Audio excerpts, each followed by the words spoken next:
देश के पहले पीएम जवाहरलाल नेहरू। अपनी मौत के बावजूद ये वो नाम है जो भारतीय राजनीति में गाहे बगाहे सामने आ ही जाता है। कांग्रेस जहां नेहरू को महान पुरुष दिखाने का कोई मौका नहीं चूकती, तो वहीं बीजेपी नेहरू के सहारे ही पूरी कांग्रेस पार्टी पर अक्सर निशाना साधती रहती है। खैर, देश फिलहाल चीन के सामने सीमा विवाद की लड़ाई लड़ रहा है। नौबत युद्ध की आन पड़ी है। पर क्या आप जानते हैं कि चीन के साथ युद्ध की नौबत आने के पीछे की वजह क्या है? किस वजह के चलते चीन के हौसले बढ़ते चले गए? किस वजह के चलते चीन हमारी जमीन पर कब्जा करके बैठ गया? राहुल गांधी भले इसका दोषी मोदी सरकार को ठहराने में जुटे हुए हों, पर हिस्ट्री को अगर खंगाला जाए तो इन सब के पीछे जिम्मेदार हैं पंडित जवाहरलाल नेहरू। पंडित नेहरू को हम ऐसे ही जिम्मेदार नहीं बता रहे, बल्कि जिम्मेदार ठहराने की वजह है उनकी वो 6 गलतियां जो उन्होंने चीन को लेकर की। बस उनकी इन्हीं गलतियों की सजा आज तक हमारा देश भुगतता आ रहा है। पंडित नेहरू ने अपने शासनकाल में चीन को कई तोहफे दिए, लेकिन बदले में भारत को क्या मिला? साल 1962 की हार, भारत की जमीन पर अवैध कब्जा, चीन पर जरूरत से ज्यादा उदारता भारत पर किस तरह भारी पड़ी, यह आज की हमारी इस वीडियो में हम आपको बताने वाले हैं। पंडित नेहरू की पहली गलती, सुरक्षा परिषद में स्थायी सदस्यता के लिए चीन की पैरवी। देश के पहले पीएम पंडित जवाहरलाल नेहरू ने वैसे तो कई गलतियां की, लेकिन इनमें सबसे बड़ी भूल तब की पीपुल्स रिपब्लिक ऑफ चाइना और आज के चीन को खुला समर्थन देने की थी। चीन पर नेहरू इस कदर मेहरबान थे कि संयुक्त राष्ट्र सुरक्षा परिषद में भारत को मिलने वाली स्थायी सीट उन्होंने चीन को देने की वकालत कर दी थी। लेकिन इसके बदले में भारत को क्या मिला? नेहरू की मेहरबानी का सिला चीन ने यह दिया कि 1962 में उसने हमारे देश पर आक्रमण करके हमारी काफी जमीन पर कब्जा कर लिया। नेहरू की दूसरी गलती, तिब्बत पर चीन के कब्जे का नेहरू ने क्यों किया समर्थन?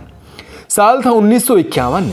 यह वो दौर था जब एक स्वायत्त क्षेत्र के रूप में चीन ने तिब्बत पर आक्रमण करके उस पर अपना कब्जा जमा लिया।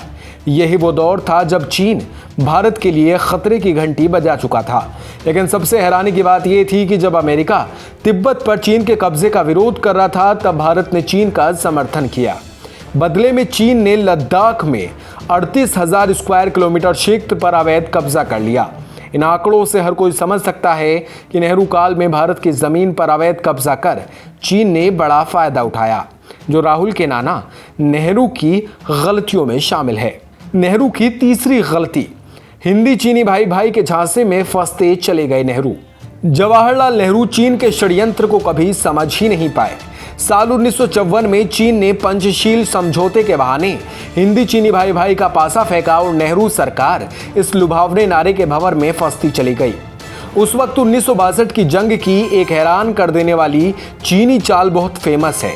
सेना के उस वक्त के जवानों के मुताबिक हमले से ठीक पहले चीन के जवान हिंदी चीनी भाई भाई का नारा देते हुए आते और भारतीय सेना के जवानों को उलझाकर अपनी गोलियों का शिकार बना देते।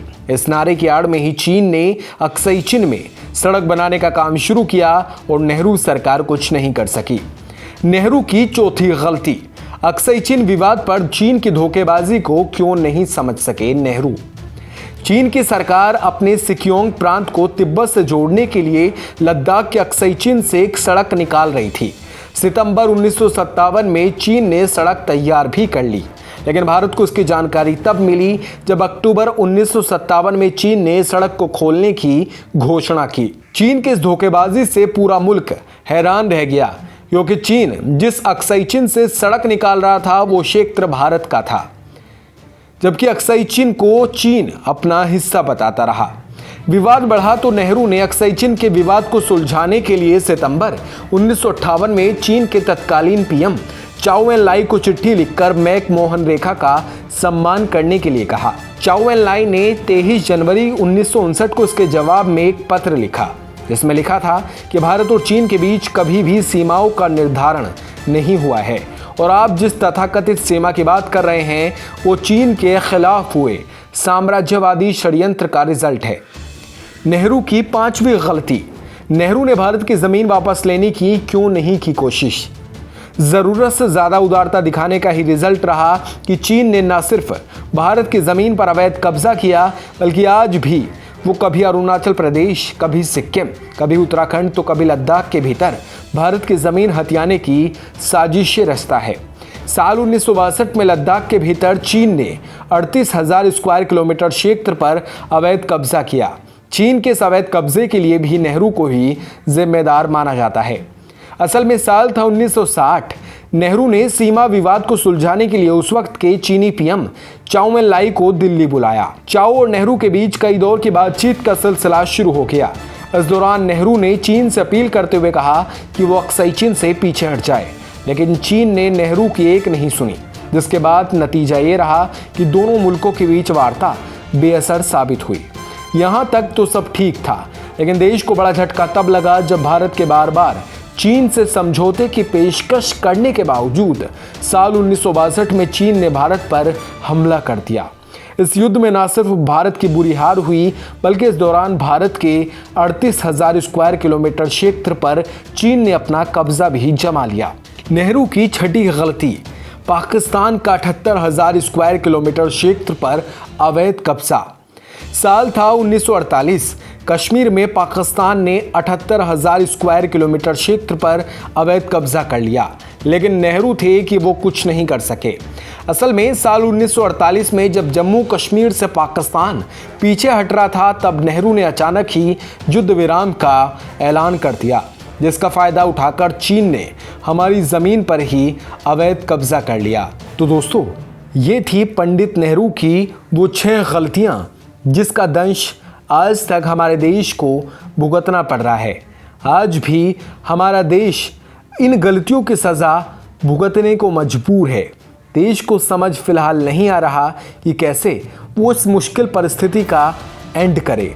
हालांकि मोदी सरकार की तरफ से इतना ज़रूर कह दिया गया है कि वो चीन को हर मुमकिन जवाब देगी।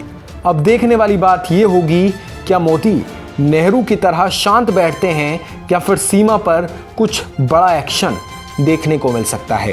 बाकी आपको क्या लगता है कमेंट सेक्शन में प्लीज़ हमें ज़रूर बताइएगा।